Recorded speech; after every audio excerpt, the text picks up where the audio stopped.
曼城嘅香港人早晨，歡迎收聽12月18號星期四嘅曼城早報。今集我哋會講超級流感未到高峰，公共衛生主管警告情況會惡化，仲提你而家打針仲得唔得？英格蘭多條公路偵速系統發現出錯，當局表示將會退還相關告票罰款。住院醫生5日罷工開波，首相施紀賢狠批危險。Metrolink 電車司機罷工取消，但巴士部分人員罷工仍然進行，出門口要留意。示威執法收緊，有一句口號，警方話會拘捕。我哋會講清背景嘅意思。Barry 持刀傷人兼小學停課，宏福苑大火廉署再作出拘捕。網上媒體致嘅查冊調查。工黨放寬6區 Council Tax 嘅加幅。利物浦巡遊撞人案判刑，澳洲槍擊案控告更新，以及英國第一位黑人祖先 DNA 研究推翻舊嘅講法。開始之前，我哋先講講今日嘅天氣。今日整體偏涼兼有雨，最高氣溫11度，最低大約5度。早上時段多雲為主，氣溫大約8度，落雨機會低於5%。返工返學基本上唔使擔心落雨。由上午到中午雲量會增加，10點後落雨機會開始上升，到11點會大約70%，中午升到去90%，開始轉為間中有雨。到下午嘅時段係全日最濕嘅時段，落雨機會90%，甚至超過95%。氣溫大約9至10度，去到傍晚仍然有雨，落雨機會大約係60%，風勢稍為增強。大家記住帶翻把遮，着翻件外套啦。我哋先睇下第一單新聞。英國正面臨一波嚴重嘅流感潮，多地出現大量重症個案，需要入院治療。衛生專家警告，今次流感浪潮仍未見頂，情況可能會進一步惡化。大曼城嘅情況同樣嚴峻。根據高級醫療消息來源，今個月已經有幾百名病人因為流感而入院，入院人數係自12月第一個星期起已經翻倍。NHS 警告，今年聖誕節期間，醫療系統可能面臨最壞嘅情況。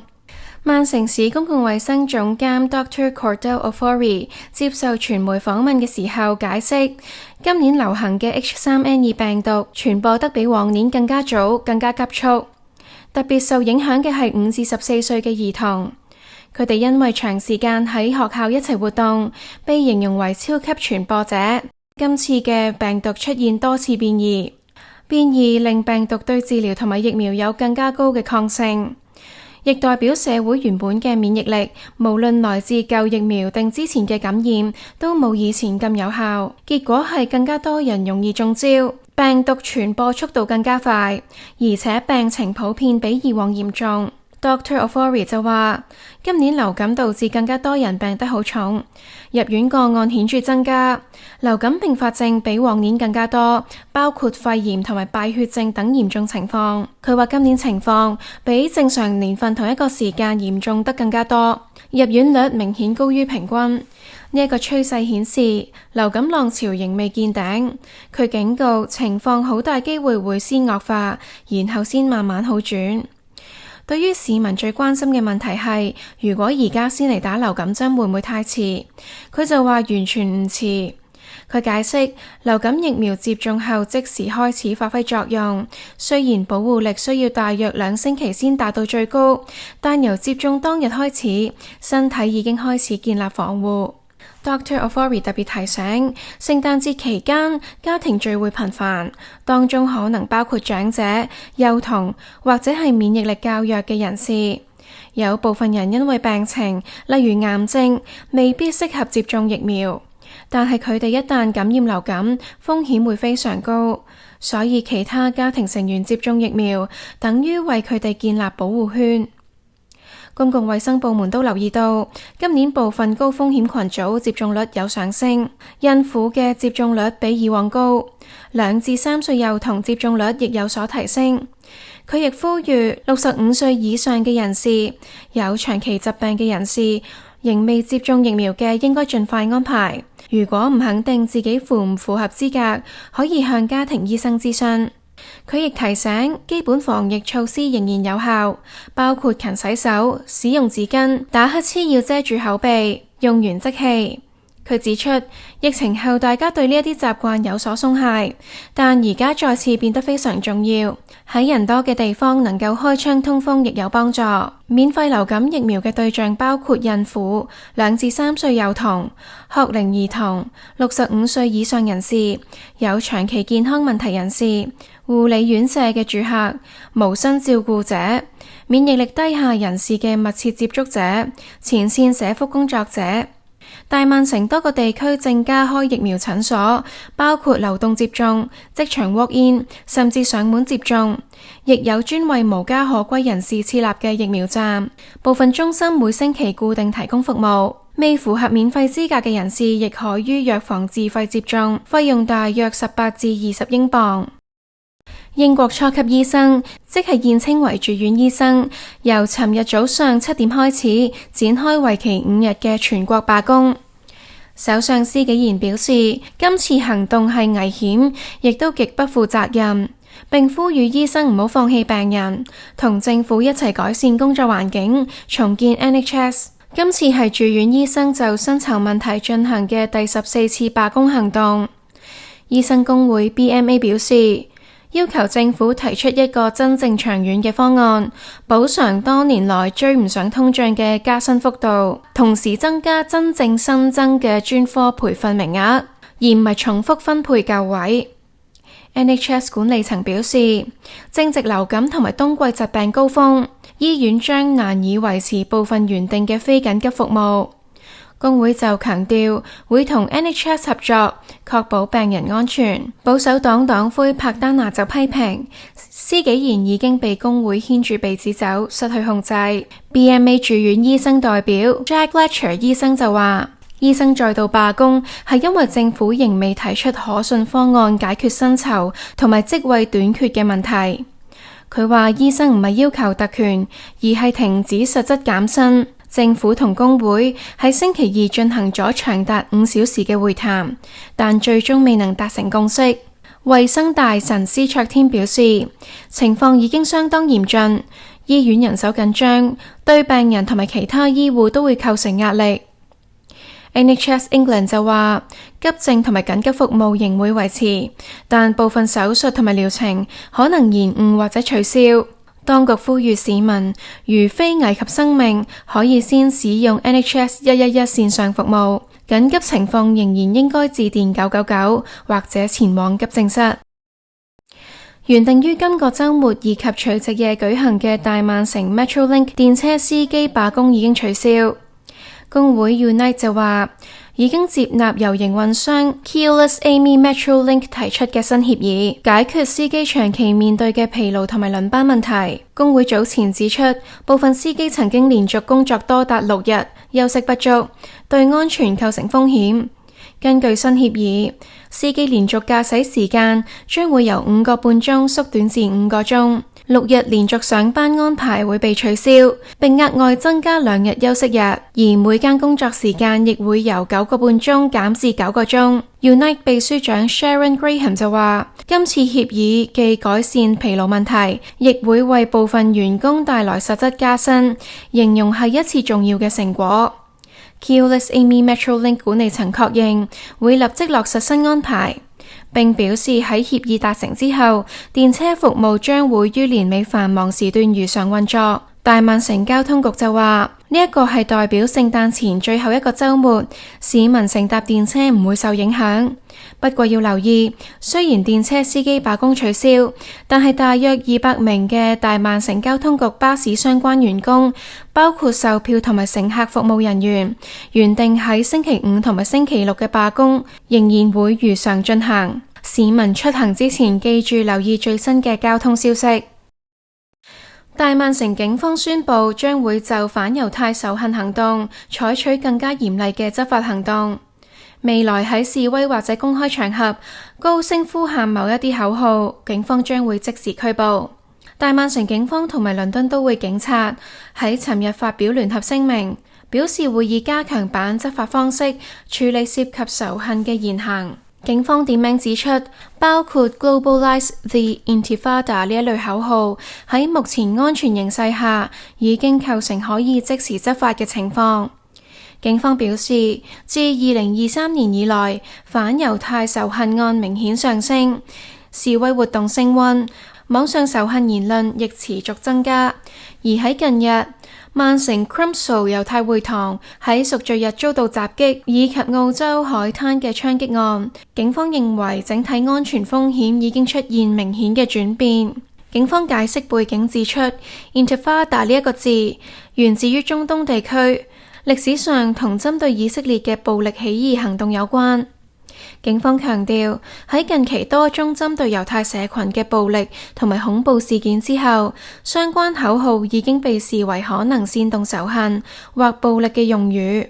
倫敦都會警察總監 Sir Mark Rowley 同埋大曼城警方總警司 Sir Stephen Watson 喺聲明入面話，字眼有其意義，亦會帶來後果。喺目前嘅情況下，相關口號嘅使用其社會影響已經改變。警方話，前線嘅警員將會接受新指引嘅簡報。喺示威現場，如果發現相關口號出現喺標語或者叫喊中，將會採取即時行動。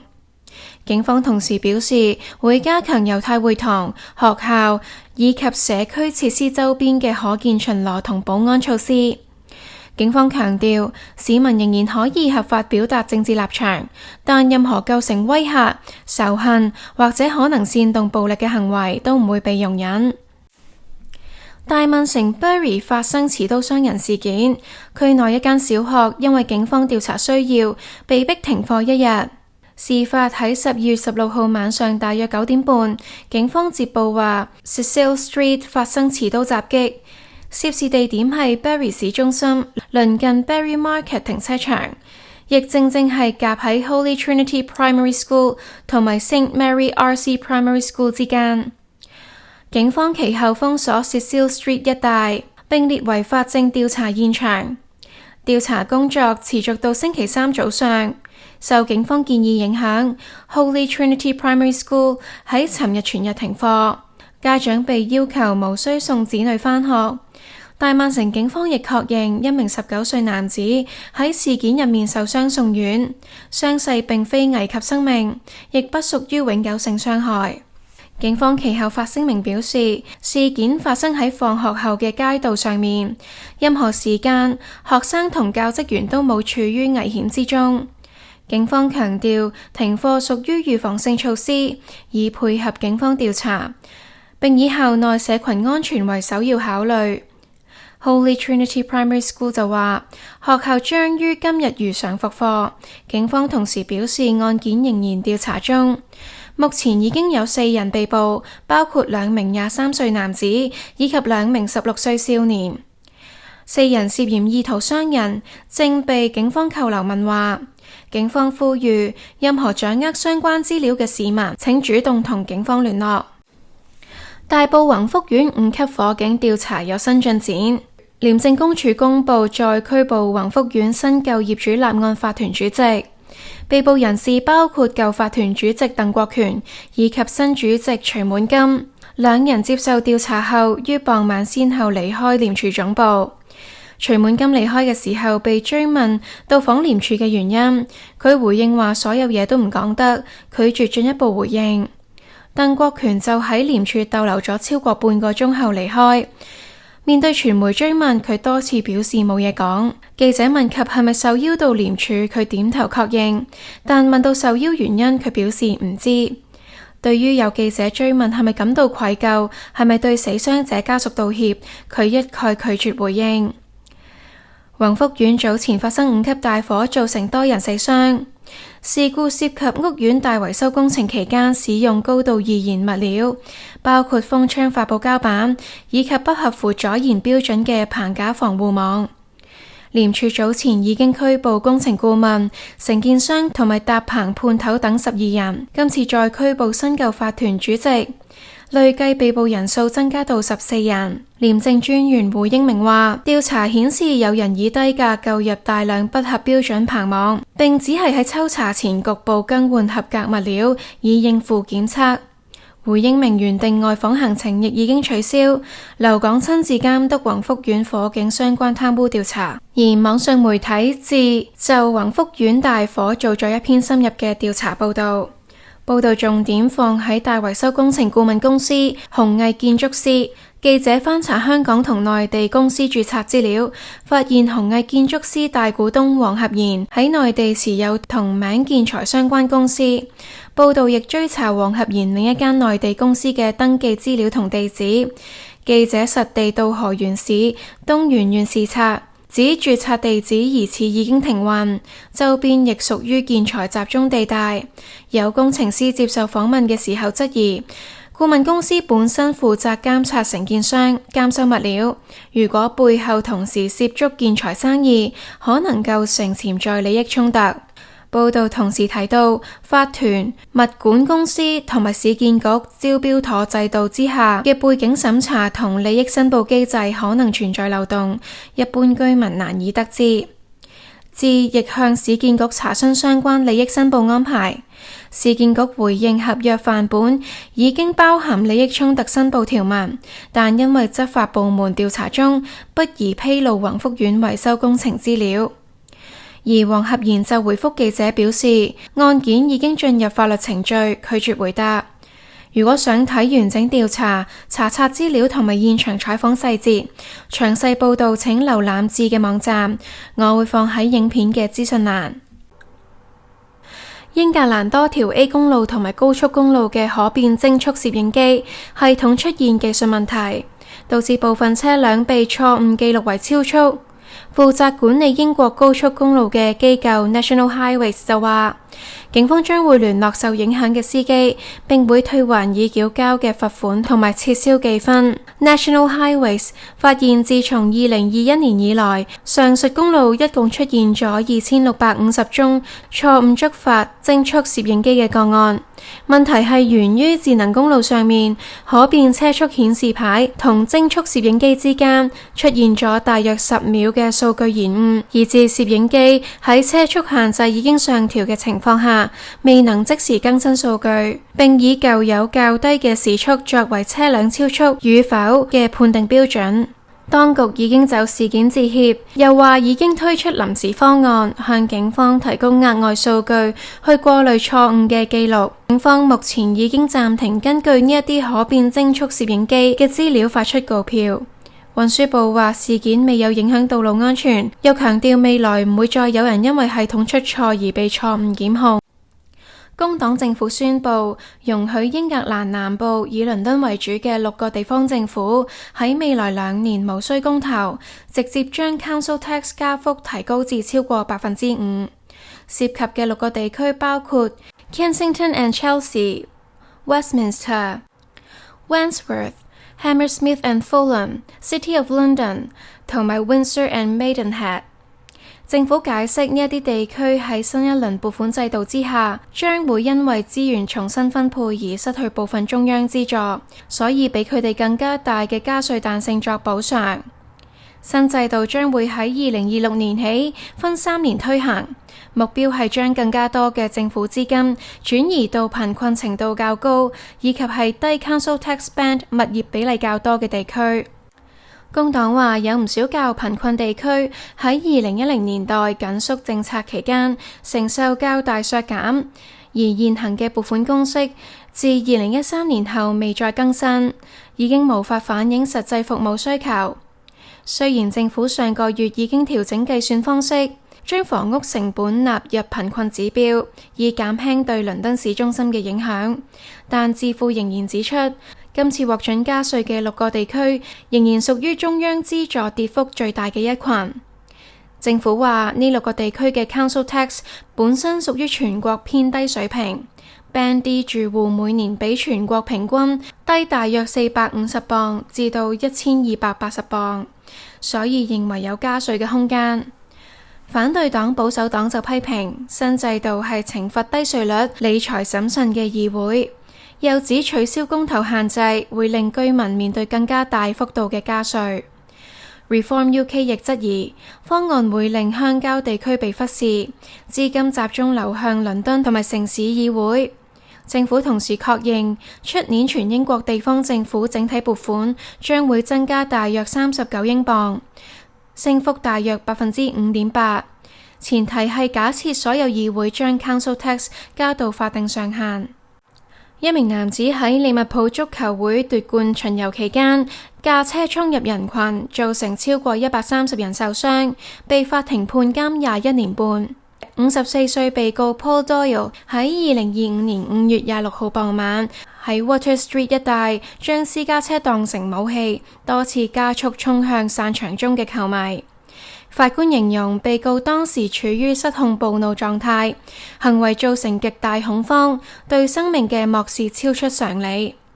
Doyle承認一共31項控罪，包括有意圖造成嚴重傷害、危險駕駛及毆鬥等。受害者年齡由6個月大嘅嬰兒去到77歲長者不等。法庭播放多段閉路電視及行車記錄片段，顯示多人被撞至車頭、跌入車底或者被拋起，最終由一名市民冒險衝入車入邊，強行將波箱撥至泊車檔，事件先可以得以終止。被告向警方聲稱，當時誤以為有人持刀，因為恐慌而駕車向前衝。但係警方調查後確認，現場並冇任何持刀證據，車輛並冇機件故障，亦不涉及酒精或者毒品。警方話事件中冇人死亡，屬於極度幸運。至於外界質疑點解有車輛可以進入人群密集嘅路段，利物浦市議會委託嘅獨立調查報告指出，活動當日嘅交通同人群管理安排符合專業規劃原則，並未將責任歸咎於市議會或者相關部門。報告強調，唯一需要為事件負責嘅人係肇事司機本人。不過有政黨同部分市民仍然要求盡快全面公開報告內容，檢視係咪仍然有改善嘅空間，以防同類事件再發生。市議會話完整報告將會喺出年公佈，並會持續檢討大型活動嘅安全安排。澳洲警方正式起訴邦迪海灘槍擊案幸存疑犯24歲嘅 Naveed Akram。新南威爾士州警方表示 ，Akram 共被控59項罪名，當中包括15項謀殺罪以及1項恐怖活動罪行。警方確認今次襲擊造成15人死亡，幾十人受傷，係澳洲自1996年以來最嚴重嘅槍擊事件。Akram 嘅父親50歲嘅 Sajid Akram 喺案發現場同警方駁火後被擊斃。Naveed Akram 本人喺事件中受傷，目前仍然留醫。法院表示佢已經喺醫院病床上首次應訊，案件將會押後去到2026年4月再訊。警方解釋，目前正係等待藥物效力消退，確保佢喺正式問話嘅時候完全理解法律程序。除咗謀殺罪外 ，Akram 亦被控40項意圖謀殺嘅嚴重傷害罪，以及係展示被禁恐怖組織標誌。截至星期三晚上，仍然有17名傷者留醫，其中1人情況危殆。遇害者包括2名拉比、1名大屠殺幸存者同埋年僅10歲嘅女童。澳洲總理 Anthony Albanese 就話，初步相信疑犯係受伊斯蘭國思想影響。警方亦披露，父子2人曾經喺11月前往菲律賓，行程同埋動機仍在調查中。事件引發澳洲社會對反猶太主義嘅高度關注，多場悼念活動正陸續舉行。